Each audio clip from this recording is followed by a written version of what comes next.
Crime e Castigo Fyodor Dostoiévski, audiolivro completo e mais rápido. Quarta.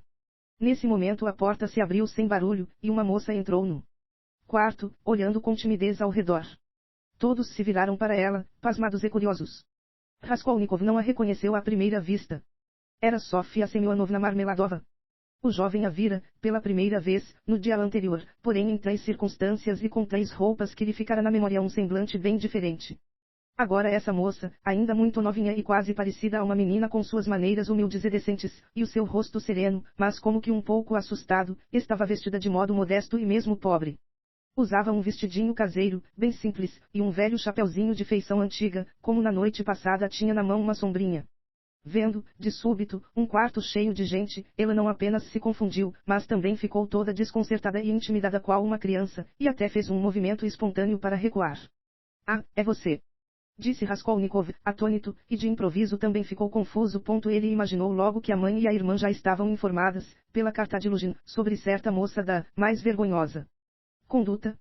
Acabava de protestar contra as calúnias de Luzhin, declarando ter visto tal moça pela primeira vez na vida, e de repente, ei-la aí em pessoa. Lembrou-se também de não ter oposto uma só palavra à expressão, a mais vergonhosa conduta.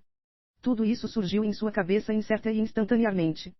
Mas, ao examinar a moça com atenção, ele percebeu o quanto essa humilde criatura vivia humilhada e, num instante, sentiu pena dela. E quando ela se moveu para fugir de susto, algo se revolveu no seu íntimo. Não esperava pela senhorita. Apressou-se ele, fitando-a de modo que ela parasse. Tenha a bondade de sentar-se. Deve ter vindo da parte de Katerina Ivanovna. Espere, não é aqui, não, sente-se aí. Vendo Sônia entrar, Razumikin, que ocupava uma das 3 cadeiras de Raskolnikov postas junto da porta, levantou-se para deixá-la passar. Primeiro Raskolnikov indicou à moça o canto do sofá, lugar costumeiro de Zosimov, mas depois se lembrou de que o sofá era familiar demais, servindo-lhe de cama, e apontou apressadamente para a cadeira de Razumikin. E tu, senta-te aqui. Disse a Razumikin, convidando-o a tomar o lugar de Zosimov. Sônia se sentou, quase tremendo de medo, e olhou com timidez para ambas as damas. Pelo visto, ela mesma não compreendia como ousara sentar-se ao lado delas.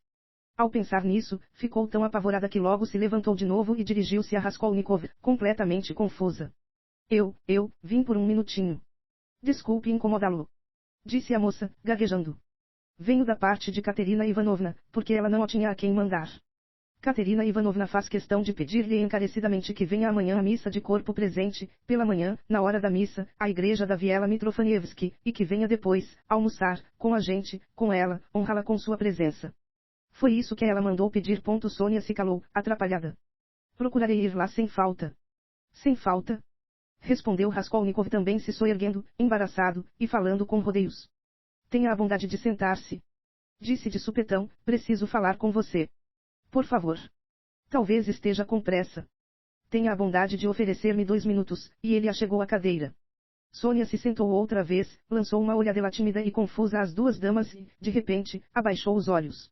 O rosto pálido de Raskolnikov ficou vermelho, ele teve uma espécie de convulsão, e seus olhos fulgiram. Mãezinha. Disse o jovem num tom firme e insistente, é Sofia Semyonovna Marmeladova, filha daquele mesmo infeliz senhor Marmeladov que foi ontem, ante meus olhos, atropelado pelos cavalos, e de quem eu já lhe falei. Pulcheria Alexandrovna olhou para Sônia e piscou de leve os olhos. Apesar de todo o seu embaraço sob o olhar insistente e desafiador de Rodya, ela não pôde negar a si própria esse prazer. Dunetka fixou seu olhar atento e sério bem no rosto da pobre moça, examinando-a com perplexidade. Uma vez apresentada, Sônia ia erguer os olhos, mas ficou mais confusa ainda. Queria perguntar-lhe. Raskolnikov se dirigiu, apressado, a ela, como vocês estavam agora. Não foram incomodados, por exemplo, pela polícia? Não, tudo passou. É óbvio demais por que motivo ele morreu. Não nos incomodaram, só os inquilinos andam zangados. Por quê? Porque o corpo continua lá, é que agora faz calor. Cheiro, por isso hoje mesmo, na hora da missa vespertina, levarão o corpo ao cemitério para deixá-lo, até amanhã, numa capela. Primeiro Katerina Ivanovna não queria, mas agora vê, ela mesma, que não se pode. Então hoje, ela pede que o senhor nos faça a honra de vir amanhã à missa de corpo presente e de participar, logo em seguida, do almoço de despedida que será servido em nossa casa. Ela faz um almoço de despedida. Sim, uns salgados. Ela mandou que lhe agradecesse muito por nos ter ajudado ontem, sem o senhor, não teríamos com que enterrar o pai. De repente, os lábios e o queixo da moça começaram a tremer, mas ela se dominou e conteve o pranto, apressando-se a cravar outra vez os olhos no chão. Ao longo da conversa, Raskolnikov a examinava com atenção. O rostinho da moça era magro, bem magro e pálido, de traços assais irregulares, como que agudinho, de narizinho e queixo pontudos. Nem se podia chamá-la de bonitinha, porém seus olhos azuis eram, em compensação, tão claros, e quando eles se animavam, todo o seu semblante ficava tão bondoso e cândido que ela se tornava atraente mesmo sem querer. Além disso, seu rosto tinha, bem como toda a sua aparência, um detalhe bem peculiar. Embora já tivesse 18 anos, Sônia não aparentava sua idade e parecia quase uma menina, quase uma criança, o que se revelava, às vezes, de modo engraçado em certos movimentos dela. Será que Katerina Ivanovna consegue arranjar tudo com tão pouco dinheiro, até mesmo os salgados? Perguntou Raskolnikov, insistindo em continuar a conversa. É que o caixão será bem simples, e tudo será simples, isto é, barato. Nós calculamos agorinha tudo, eu e Katerina Ivanovna. Ainda sobrará dinheiro para homenagear o finado, e Katerina Ivanovna quer muito que seja assim. Pois não se pode, é o consolo dela, o senhor sabe como ela é. Sei. Com certeza. Por que é que examina este meu quarto? Minha mãezinha diz que ele também parece um caixão. O senhor nos deu ontem todo o seu dinheiro. Respondeu Sonitka de repente, num sussurro forte e rápido, voltando a abaixar os olhos. Os lábios e o queixo dela estremeceram de novo. Desde o começo, a moça estava pasmada com a pobre mobília de Raskolnikov, de modo que essas palavras lhe escaparam agora por si só. Seguiu-se uma pausa. Os olhos de Dunetka clarearam, e Pulcheria Alexandrovna mirou Sônia até com simpatia. Rodya, disse ela, ficando em pé, nós almoçamos, bem entendido juntas. Vamos, Dunetka. E tu, Rodya, deverias dar uma voltinha e depois repousar deitado, antes que venhas visitar-nos. Receio que a gente te tenha cansado. Sim, eu vou. Respondeu ele, levantando-se às pressas. Aliás, tenho um negócio aqui. Será que vocês vão almoçar cada um no seu canto? Exclamou Razumikin, olhando para Raskolnikov com espanto. O que é isso? Sim, eu vou, com certeza. E tu, fica por um minuto. A senhora não precisa dele agora, mãezinha. Ou será que o retenho, talvez? Oh, não. E o senhor vem almoçar conosco, Dmitri Prokofitch, por gentileza. Venha, por favor. Pediu Dunia. Razumikin aceitou o convite, todo radiante. Por um minuto, todos ficaram estranhamente confusos. Adeus, Rodya, quer dizer, até a vista, não gosto de dizer, adeus. Adeus, Nastassia, disse, adeus. De novo, Pulcheria Alexandrovna queria saudar também Sonitka, mas ficou um pouco sem graça e, apressada, saiu do quarto. Porém Avdotia Romanovna parecia esperar sua vez e, seguindo os passos da mãe, cumprimentou Sonia com uma mesura completa, atenciosa e amável. Confusa, Sonitka retribuiu de maneira algo medrosa e precipitada, ao passo que uma sensação dolorosa se refletia no rosto dela, como se a amabilidade e atenção de Avdotia Romanovna lhe causassem angústia e dor. Adeus, Dunia. Gritou Raskolnikov, quando a irmã já estava na antessala. Dá-me a mão, hein? Mas já lhe dei a mão, esqueceste? Respondeu Dunia, virando-se para ele, carinhosa e desajeitada. Pois dá mais uma vez, e ele apertou com força os dedinhos dela. Dunetka sorriu para o irmão, ficou corada, depressa lhe retirou a mão e foi seguindo a mãe. Por alguma razão, também estava toda feliz. Agora está tudo bem. Disse ele a Sônia, retornando ao quarto e fixando nela um olhar sereno. Tenha Deus os finados, e os vivos viverão ainda, não é? Não é mesmo?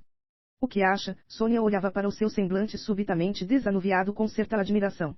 O jovem passou alguns instantes a examiná-la em silêncio, tudo quanto dissera o finado pai a respeito dela ressurgiu, nesse momento, em sua memória. Meu Deus, Dunetka! Disse Pulcheria Alexandrovna, tão logo as mulheres saíram do prédio. É como se eu mesma me contentasse de ter ido embora, fiquei como que aliviada. Sequer pensava, ontem no vagão, que até me alegraria com isso. Digo-lhe outra vez, mãezinha, ele ainda está muito doente. Será que a senhora não vê? Pode ser que se tenha desconcertado por ter sofrido longe da gente. Precisamos ser indulgentes, e podemos perdoar-lhe muita coisa. Tu é que não foste indulgente. Interrompeu-a logo Pulcheria Alexandrovna, num tom impulsivo e enciumado. Sabes, Dunia, estava olhando para vocês dois e, pelo que vi, tu és todo o retrato dele, nem tanto a tua cara quanto a alma.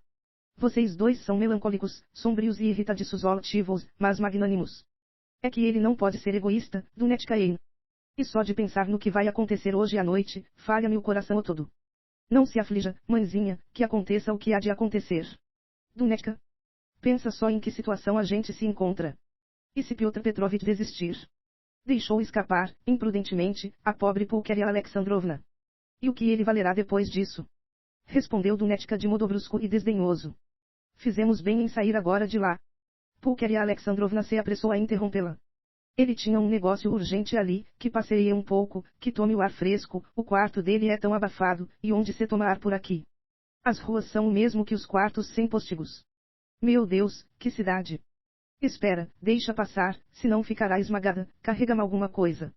Foi um piano que carregaram, gente, mas que empurrões, daquela moça eu também tenho medo. De que moça, mãezinha? Daquela mesma, Sofia Semyonovna, que estava lá. Por quê? Tenho um pressentimento, Dunia. Acredites-me ou não, mas logo que ela entrou, eu pensei que o principal estava bem ali. Nada disso! Exclamou Dunia com irritação. Mas que pressentimentos são esses, mãezinha?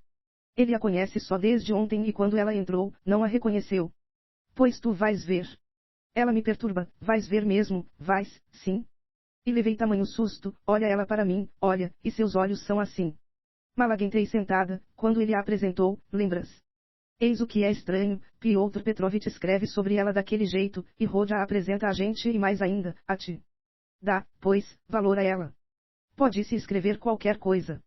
Já falaram da gente também e até escreverão, será que a senhora esqueceu? Eu cá estou segura de que ela é, boazinha, e de que tudo aquilo é uma bobagem. Deus te ouça. E Piotr Petrovitch é um bisbilhoteiro indigno. Cortou, de repente Dunetka. Pulcheria Alexandrovna perdeu todo o ânimo. A conversa ficou interrompida. O negócio de que queria tratar contigo é o seguinte. Disse Raskolnikov, levando Razumikin para o lado da janela. Pois eu digo a Katerina Ivanovna que o senhor virá. Sônia se despedia às pressas para ir embora. Espere, Sofia Semyonovna, não temos segredos, você não nos atrapalha. Queria dizer-lhe mais duas palavras. É o seguinte, Raskolnikov se dirigiu a Razumikin de súbito, como que cortando a conversa com Sônia. Tu conheces aquele? Qual é o nome? Porfiri Petrovitch. Claro que o conheço. É meu parente. Por quê? Replicou Razumikin numa explosão de curiosidade. É que ele investiga aquele crime, pois, aquele assassinato, como vocês comentaram ontem, não é? Sim, e daí? De chofre, Razumikin arregalou os olhos. Ele interroga os empenhadores, e eu também tenho lá uns penhores, assim, umas bugigangas, um anelzinho que a irmã me presenteou como souvenir, quando eu vinha para cá, e o relógio de prata do meu pai. Tudo isso vale uns 5 ou 6 rublos, mas é bem caro para mim como lembrança. O que é que vou fazer agora? Não quero que essas coisas se percam, sobretudo o relógio. Estava agorinha com medo de a mãe pedir que o mostrasse a ela quando falávamos do relógio de Dunetka. É a única coisa que me restou do pai. Se desaparecer, ela ficará doente. Essas mulheres. Ensina-me, pois, o que fazer. Sei que deveria reclamar na delegacia. Mas não seria melhor pedir ao próprio Porfiri, hein? O que tu pensas? Temos que fazer isso depressa. Minha mãe me perguntará antes do almoço ainda, vais ver. Nem pensar na delegacia. Vamos logo pedir a Porfiri. Exclamou Razumikin com uma emoção singular. Mas como estou alegre. Chega de conversa e vamos lá, de certo o encontraremos, é a 2 passos daqui. Talvez, vamos. E ele ficará muito contente de conhecer-te, muito, muito, muito. Falei de ti várias vezes com ele, em várias ocasiões. E ontem falei.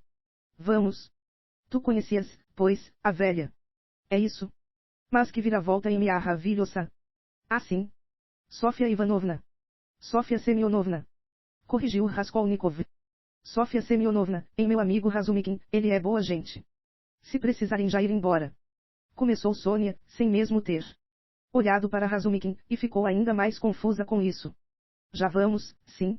Decidiu Raskolnikov. E eu vou vê-la ainda hoje. Sofia Semyonovna, é só você dizer onde mora. Ele não se atrapalhava falando, mas estava como que apressado e evitava o olhar dela. Sônia lhe deu o endereço e, nisso, ficou corada. Saíram todos juntos. Não tracas a porta? Perguntou Razumikin, descendo a escada atrás de Raskolnikov e Sônia. Nunca. Já faz 2 anos, aliás, que quero comprar um cadeado, acrescentou o jovem descuidosamente. Está feliz quem não tiver o que guardar. Dirigiu-se, rindo, a Sônia. Uma vez na rua, pararam ao pé do portão. Vai à direita, Sofia Semyonovna. A propósito, como você me achou? Perguntou Raskolnikov, como que disposto a dizer-lhe algo bem diferente. Queria tanto olhar para os olhos dela, tão serenos e claros, mas parecia não conseguir fazer isso. Mas o senhor deixou seu endereço com Poletka ontem. Polia? Ah, sim. Poletka. Aquela pequenina, é sua irmã. Dei, pois, meu endereço a ela. Será que o senhor esqueceu? Não, lembro. E eu ouvi ainda meu pai finado falar do senhor. Só que não sabia então o seu sobrenome, nem ele mesmo sabia. Agora vim, e quando soube ontem seu sobrenome, perguntei hoje, o senhor Raskolnikov mora aqui, não sabia que o senhor também alugava um quarto. Adeus. Eu digo a Katerina Ivanovna, ela estava toda contente de poder, afinal, ir embora. Foi de cabeça baixa apressando-se a deixá-los logo para trás, a fazer bem depressa esses 20 passos até a esquina e a ficar, finalmente, só, virando à direita, para depois caminhar com calma, sem ver ninguém nem reparar em nada, repensando e relembrando cada palavra dita e cada circunstância. Nunca, nunca ela sentirá nada parecido.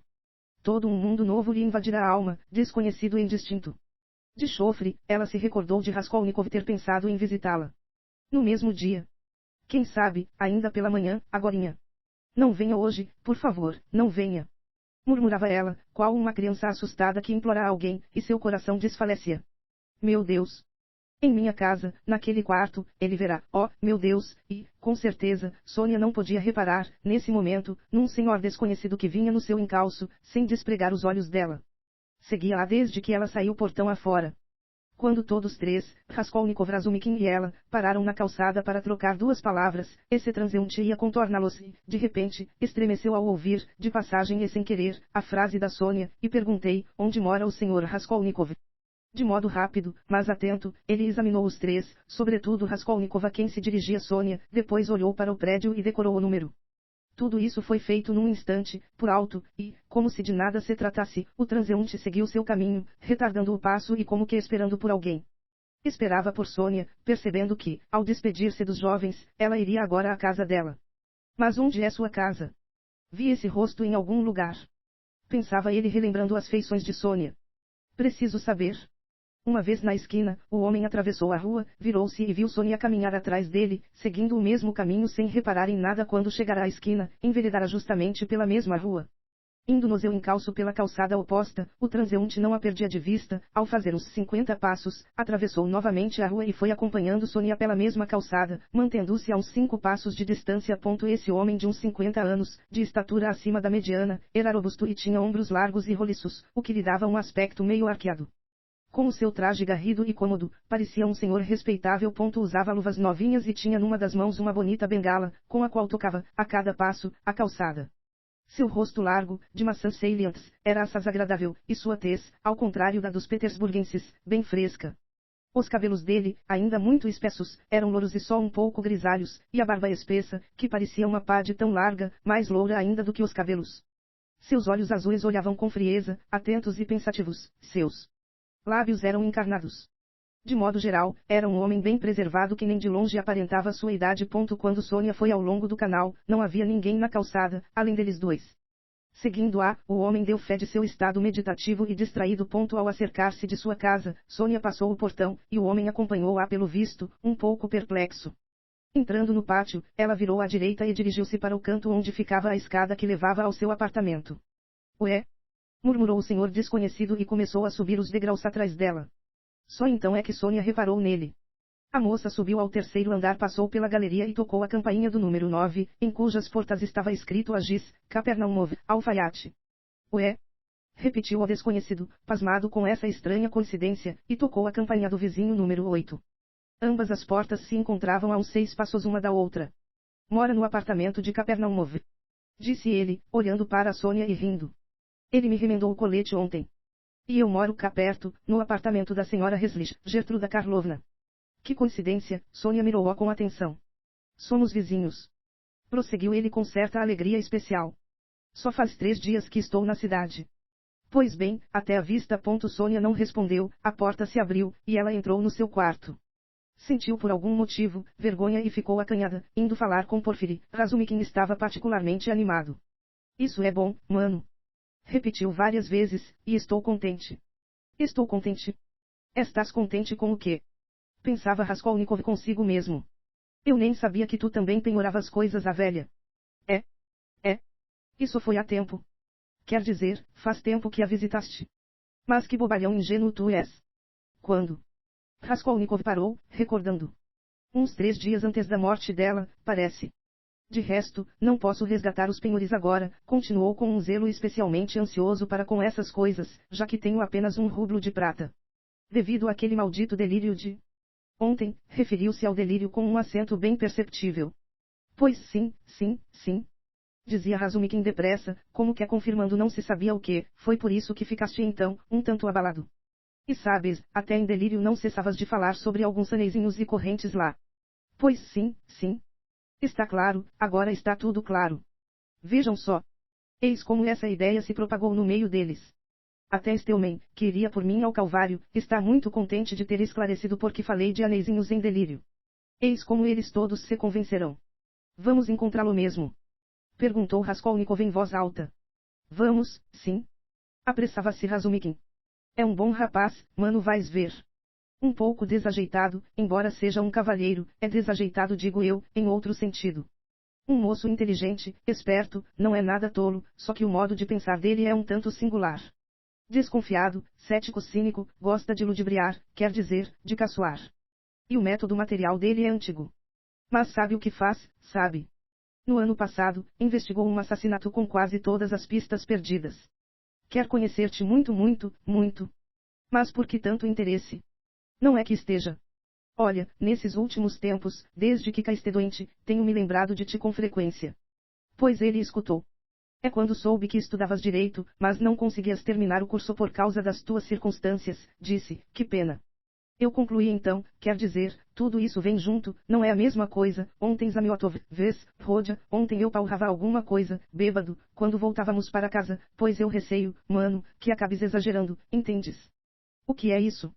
Porque me acham louco. Talvez seja a verdade, quem sabe. Raskolnikov sorriu com esforço. Sim, sim, quer dizer, não? Pois tudo o que eu dizia, e sobre outras coisas, inclusive, era tudo bobagem e fala de bêbado. Mas por que pedes desculpas? Como estou farto disso tudo! Gritou Raskolnikov com uma irritação exagerada. Aliás, fingia em parte. Sei, entendo. Pude ter a certeza de que te entendo. Até dá vergonha de falar. Não folas, pois, se te dá vergonha, os jovens se calarão. Razumikin estava mais do que exaltado, Raskolnikov sentia isso com aversão. O que Razumikin acabava de contar sobre Porfiri deixava-o igualmente preocupado. Com aquele também precisarei disfarçar-me. Pensava ele empalidecendo, e seu coração palpitava, e com a maior naturalidade. O mais natural seria, aliás, não dizer nada. Nem abrir a boca. Não, ficar de boca fechada não seria nada natural. Pois bem, veremos qual é a situação, agorinha. É bom ou ruim que eu vá lá? A borboleta voa por si só até a vela. O coração está batendo, eis o que não é bom.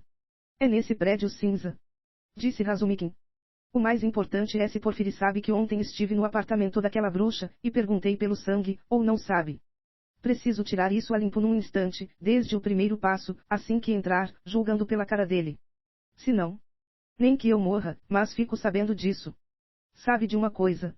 De súbito, ele se dirigiu a Razumikin com um sorriso finório. Mano, reparei hoje que, desde amanhã, estavas numa emoção extraordinária. É assim mesmo. Que emoção? Não estou nem um pouco emocionado. Estremeceu Razumikin. Não, mano, é verdade, dá para perceber isso. Sentaste-te na cadeira como nunca te sentas, assim na pontinha, e parecias ter tiques. Pulavas da tua cadeira, volta e meia, não sei porquê. Ora te zangavas, ora tinhas a cara igual a uma balinha dulcíssima, também sem motivo. Até coravas, foi, sobretudo quando te convidaram para o almoço que ficaste todo vermelho. Mas não foi nada, mentira. De que estás falando? E por que te esquivas que nem um escolar? Eita, diabo, ele está vermelho de novo. Mas que porco tu és, todavia. Por que estás confuso? Romeu. Espera, vou contar isso hoje, em algum lugar. Eita, como a mãezinha vai rir. E mais alguma pessoa. Escuta, eu falo sério, O que vai acontecer depois disso, diabo? Razumikin se confundiu totalmente, gelando de medo. O que vais contar para elas? Mano. Mas que porco tu és. Feito uma rosa primaveril. E como isso combina contigo, se tu soubesses, Romeu de 10 verchoks de altura. E como te lavaste hoje, como limpaste as unhas, hein? Quando já fizeste isso? Juro por Deus, engomaste os cabelos. Inclina-te, vem. Porco. Raskolnikov ria tanto que, pelo visto, já não conseguia conter-se. Dessa maneira, rindo, eles entraram no apartamento de Porfiri Petrovitch. Raskolnikov contava justamente com isso, dava para ouvir, lá nos quartos, que os jovens entraram às gargalhadas e continuavam a gargalhar na antessala. Nenhuma palavra aqui, ou eu te arrebento. Cochichou Razumikin, furioso, pegando no ombro de Raskolnikov. Aproveite e curta o vídeo e se inscreva no canal.